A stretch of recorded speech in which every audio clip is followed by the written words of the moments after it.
Matagumpay ang Sangguniang Kabataan Basketball League ng Barangay Bangad, Cabanatuan City sa pangunguna ng kanilang SK chairman na si Gianna Kaling at mga Sangguniang Kabataan members.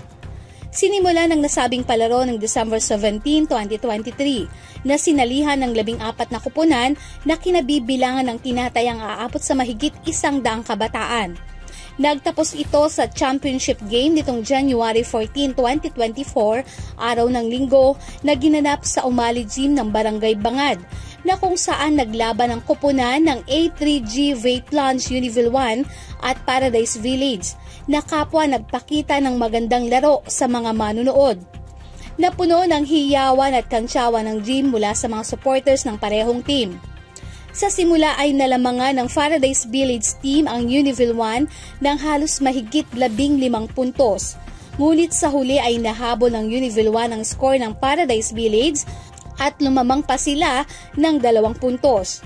Nagwagi ang Univille 1 sa score na 73 kontra Paradise na nakakuha ng 71 points. Naging first place ang Paradise Village at second place ang Purok LO.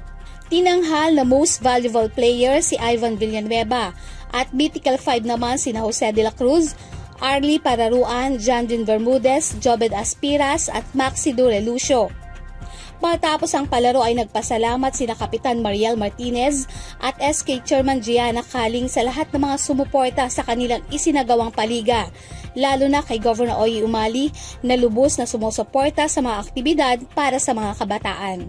Unang-una po, salamat po sa ating mahal na Governor, Gov. Oye Umali, sa kanyang Governor dito, Catherine Umali, at lalo-lalo na kay Ma'am Chair.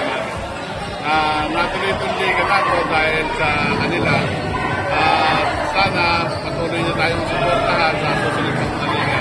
At sa mga kababayan ko naman, pati sila na makakagay sa ating mga palaro sa tulong ng ating mahal na Governor.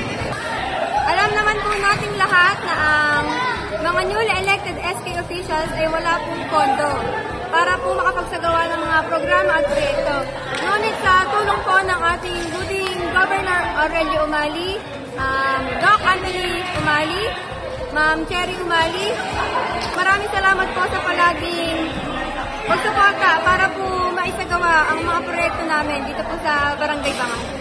Nais ko din pong pasalamatan ang aming pong Kapitan Mariel Martinez at buong Sangguniang Barangay po sa pagtulong para maisagawa po ang paliga po ito.